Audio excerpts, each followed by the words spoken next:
Dans cette vidéo, nous allons essentiellement évoquer la navigation sous voile depuis notre départ en Méditerranée pour un tour du monde. Salut à tous. Sur cette chaîne, il est question de notre voyage sur Espalut et en même temps, pour ceux qui, comme nous, cherchent à donner du sens à leur vie, il sera aussi question de réflexion et de décryptage de textes bibliques avec leur résonance concrète dans notre vie quotidienne. Et pour l'instant, nous allons nous cantonner dans cette vidéo à quelques images de navigation par divers temps, en divers lieux, notamment notre départ du Cap d'Agde, la transatlantique, ainsi que la croisière que nous avons effectuée cette année et que nous sommes encore en train d'effectuer entre les îles des Caraïbes, qui, si tout va bien, devrait nous amener vers les îles du Nord jusqu'aux Bahamas.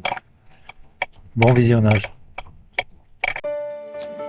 Isabelle se cale sur une fréquence de la BLU. Nous avons pris un abonnement à sa email dans les 200 € annuels, je crois. On peut envoyer des emails à la famille et surtout avoir une météo fiable 2 fois par jour sur OpenCPN. Nous sommes en octobre 2016.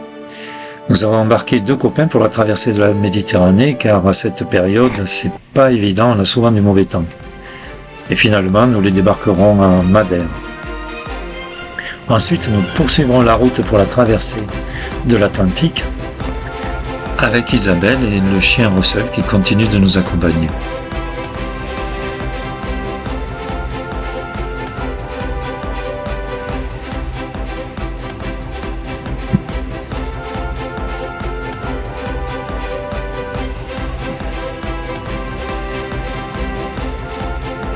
Comme prévu, cette traversée de la Méditerranée a été particulièrement musclée. Fort heureusement avec des vents arrière, ce qui est déjà, disons, plus acceptable.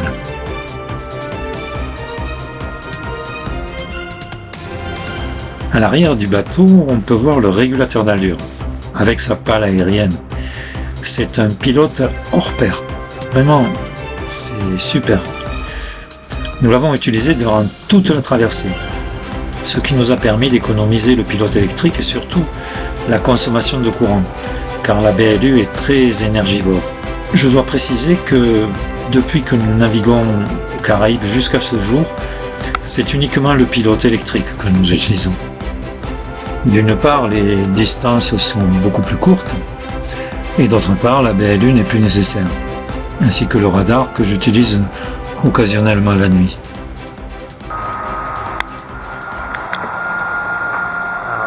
Aujourd'hui, qu'est-ce qu'on est aujourd'hui? Dimanche, c'est le 1er novembre et on est en approche de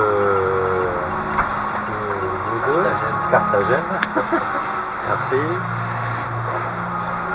On a un peu de mer. On est formé des creux de... D'après toi, des creux de combien, Daniel? 3 mètres. 3 mètres. Ouais, bien. Bon. Bien. On n'entend rien. À quelle heure on arrive? À quelle heure on arrive? Ah merde, il n'y a plus de batterie. 17h. Ah bah si. 16h20. 16h30. Voilà, il nous dit 16h30, ça c'est le GPS qui nous le dit. Voilà, c'est marqué là. Voilà. C'est marqué ici. Voilà, un truc qui a volé. Ça bouge un petit peu, comme on peut le voir. Regarde en fait. Ah ouais, c'est quand même un petit peu haut. Hein. On a la musique qui nous accompagne. J'ai réussi. La mer s'est un peu calmée, on est au grand large et j'ai repris la barre car on est en approche de Carthagène.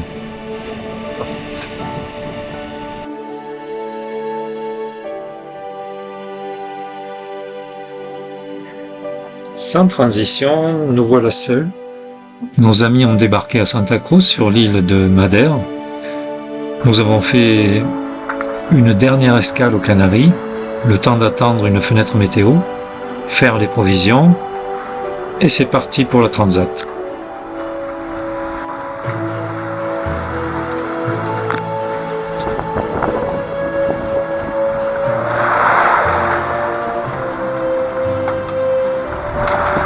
Comme on peut le voir, le bateau roule modérément, contrairement à la mer Méditerranée.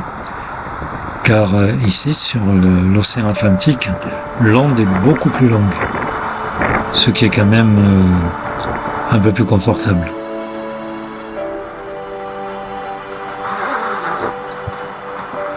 Toujours plein vent arrière, 20-25 nœuds, et ce durant toute la traversée, à part 3 jours de pétole.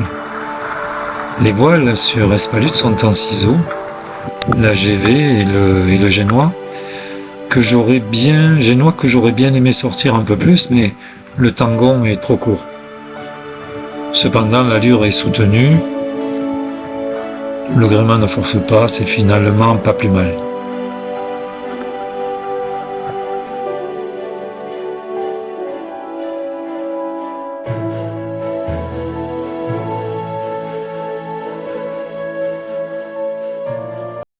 Bonjour Isabelle.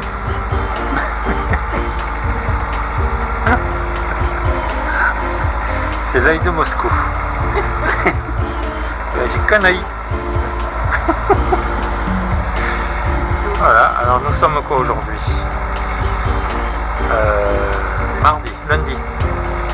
Lundi, donc demain à midi, ça fera 3 semaines qu'on est en mer. Alors comme on peut le voir, il n'y a pas un pet de vent, rien du tout, et on est au moteur.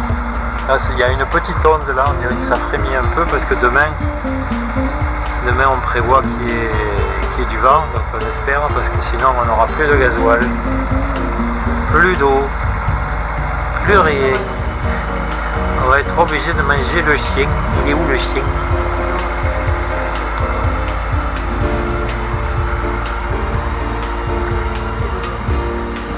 Ouais, ça va, t'es pas trop fatigué? Non? Ça va?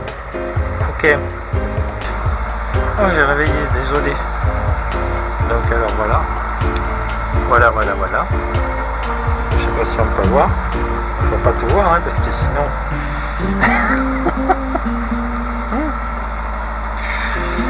Bon. Alors, on va faire un peu le tour. Voir si tout va bien. On a mis une ligne à l'eau. Une canne parce que il y a plein d'algues qui s'accrochent. Et donc on n'arrive pas à pêcher. Voilà. On a fait notre sieste là, à l'arrière, dans le coqueron.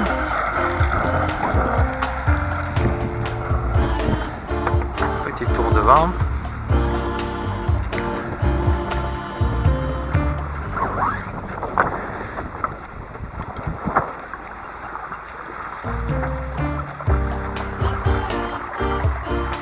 L'eau est très chaude. On n'a pas pris un bain, mais avec un seau d'eau, on s'est arrosé, on s'est lavé en fait, avec de l'eau, avec du savon spécial de mer. Voilà Isabelle qui fait sa lecture.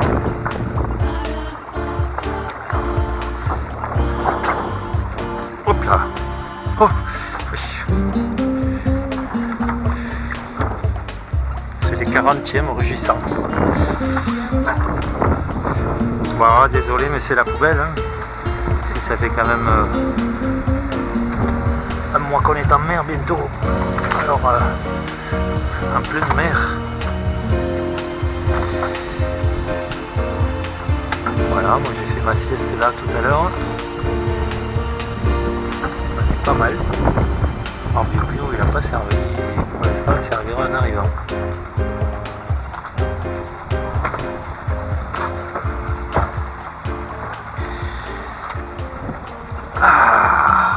Voilà. Voilà, donc bon, je ne montre pas tout parce que je ne suis pas complètement habillé. Même complètement déshabillé, on va dire. Voilà, ben, on attend la suite. On va voir ce soir. Après une bonne nuit. Alors en fait les nuits on les passe au lit.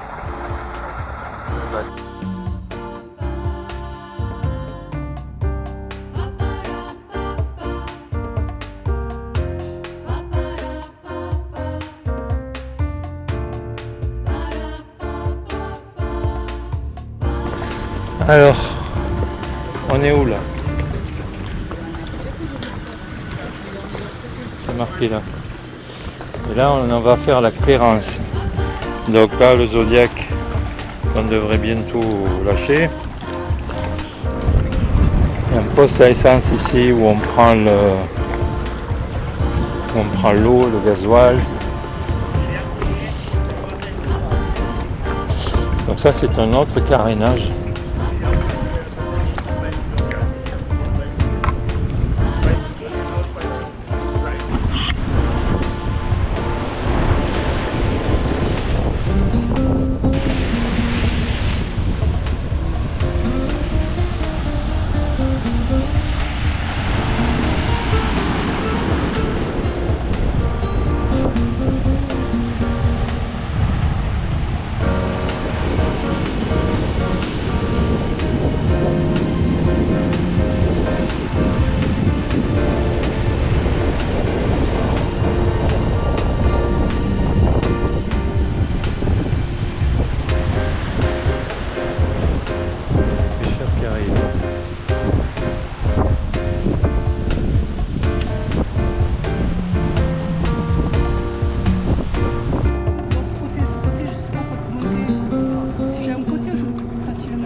De partir donc de Cariacou, direction Sainte-Lucie. 100 000, 110 000. Donc là, on n'a pas beaucoup de vent, 10 nœuds de vent apparent. On marche à 4 nœuds 5 nœuds.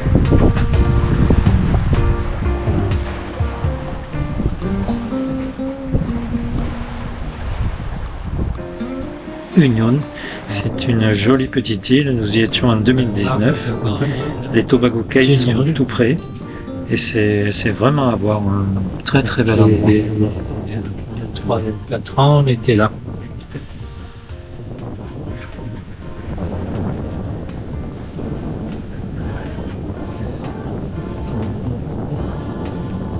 Bon, c'est vrai que ça va bien. C'est un tout petit peu, mais on se meurt. 5 nœuds, 7 nœuds.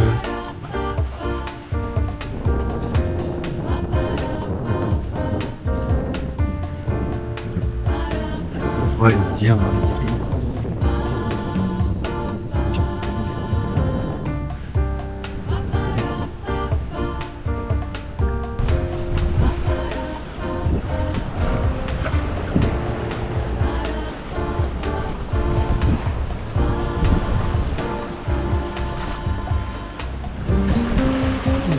vol là-bas, Kariakou.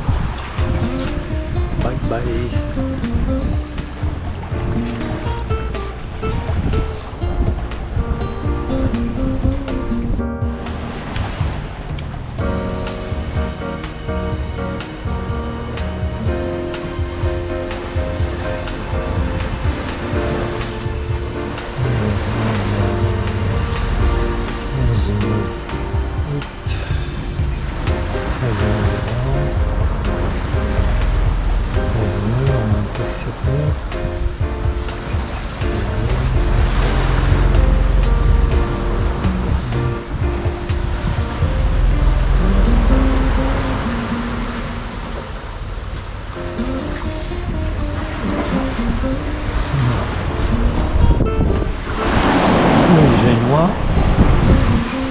La trinquette,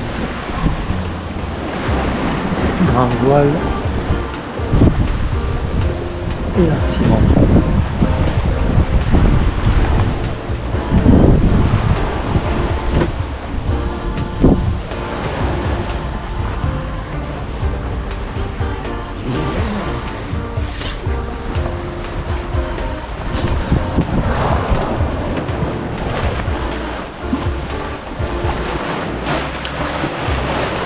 Au large de Taïwan.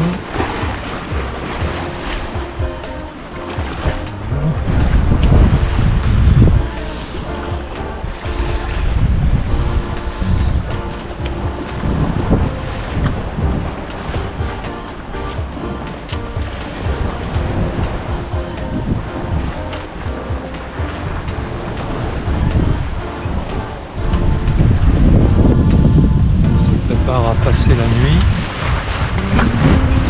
On arrivera demain à la matinée vers 7h par là, j'espère, pas trop tôt. On n'arrive pas de nuit à Sainte-Lucie.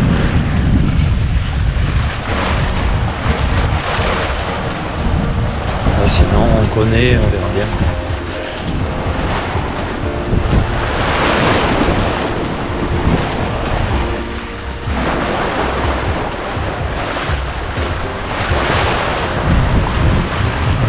Lever le pavillon.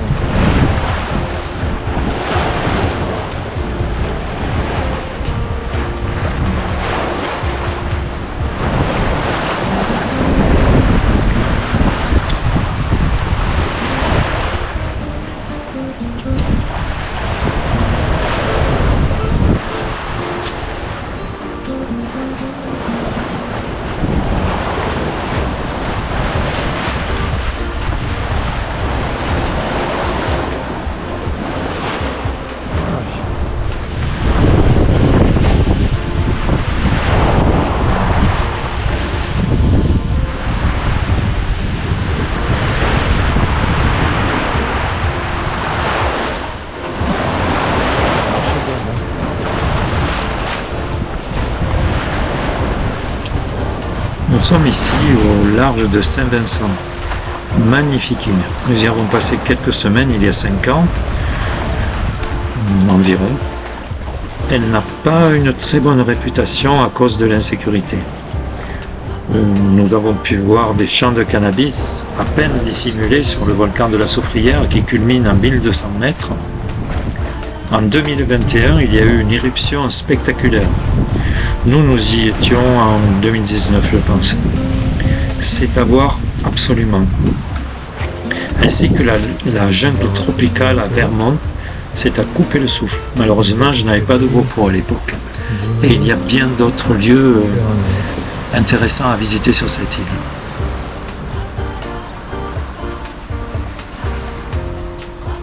Concernant l'insécurité, nous n'avons pas ressenti cela. Hormis peut-être à Kingstown et encore.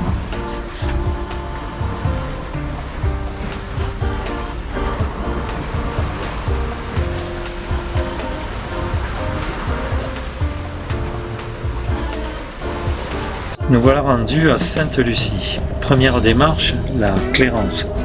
C'est l'enregistrement aux douanes et à l'immigration que l'on fait à chaque escale dans toutes les îles. Immédiatement après, nous allons acheter une nouvelle annexe Les documents douaniers nous permettent la détaxe puisque Sainte-Lucie est une zone franche.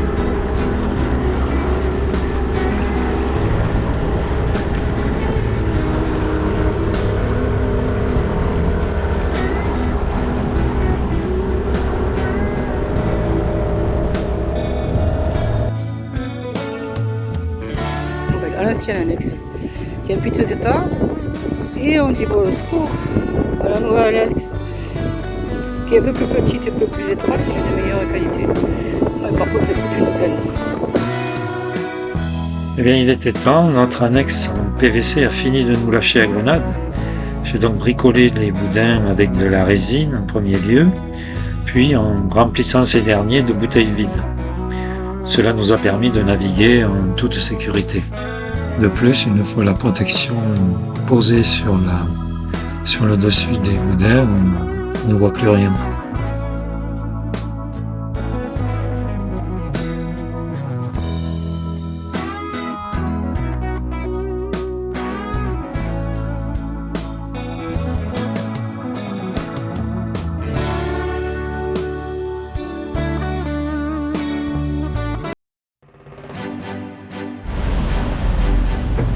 Alors, aujourd'hui, on vient de partir. On est le combien aujourd'hui?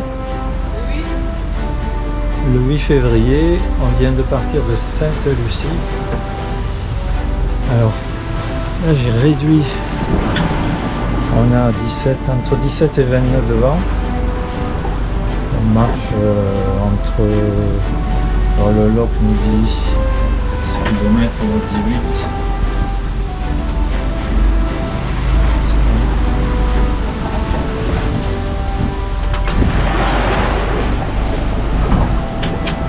Donc là, on a le Yankee, je réduis, Trinquette, l'Artimon,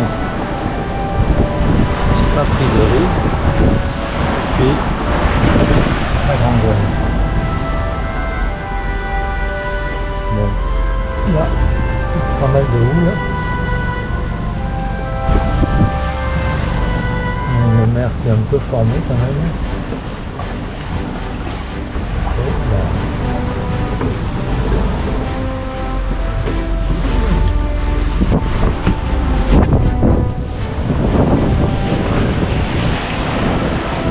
Super neuf depuis Sainte-Lucie jusqu'au Marin. La mer est croisée, Espalut passe en douceur. Nous étions au coude à coude avec un monocoque de la taille d'Espalut environ, et dès que le vent est monté à 25 nœuds, nous l'avons littéralement largué. Je n'ai pas bien compris. Ce genre de bateau en résine est plus léger que nous, donc nécessairement plus rapide. Peut-être qu'il tapait trop dans la vague. Il est vrai que c'est impressionnant, il y a une élasticité sur ces coques qui donne une impression de fragilité. Et quand on a navigué sur des bateaux en acier, il y a vraiment une grande différence. C'est plutôt rare d'avoir ce vent d'est. En général, c'est au préserré que l'on fait cette route. Et c'est beaucoup moins confortable.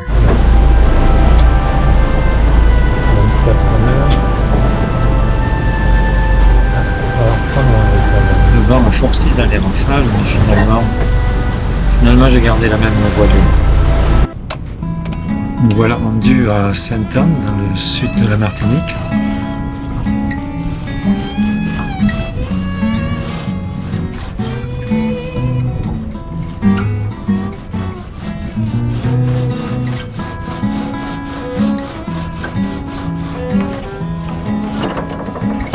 Faire 3 trous ici, mais bon, comme je prépare le temps, on va faire autrement.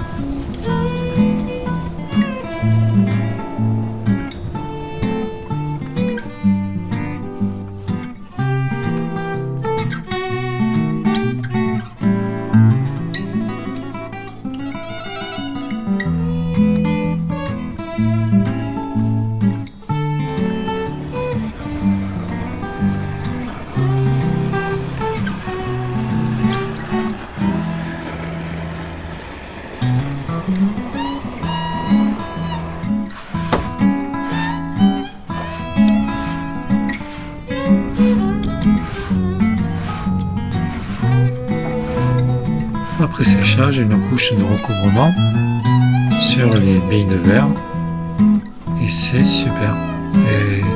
Ça fonctionne très très bien, c'est très facile à mettre en œuvre et vraiment très efficace.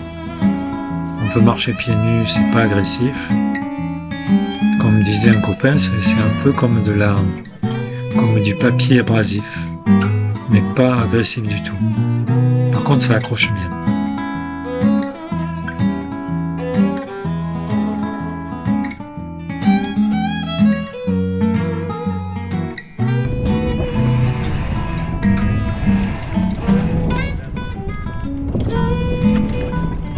Lorsque nous devons faire de longues navigations, je préfère monter l'annexe plutôt que de la laisser sur les bossoirs. Au demeurant très résistant, mais ici en Caraïbes, tu peux avoir des coups de vent et des mers très formées. L'annexe sécurisée dans le cockpit arrière, je suis beaucoup plus serein pour naviguer. Ici on peut voir, j'ai dû confectionner un système, une espèce de support pour recevoir l'annexe car elle a pas du tout la même configuration que la précédente.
On est à Sainte-Anne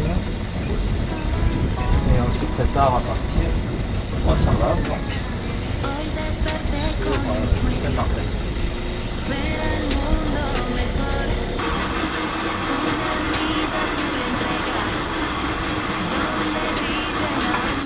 Après avoir relevé l'ancre, nous nous sommes dirigés vers le large. Isabelle a pris la barre de façon à revenir face au vent et ainsi je peux envoyer la grand voile et l'artimon en toute sécurité en faisant quand même relativement vite parce que nous nous dirigeons vers l'ensemble des bateaux qui sont au mouillage.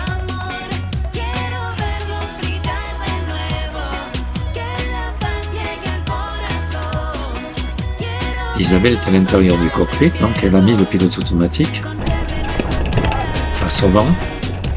Et c'est son rôle à elle, c'est d'étarquer la voile à l'aide des winches. Elle fera la même chose après avec l'artimon, dont tous les renvois arrivent également dans le cockpit central.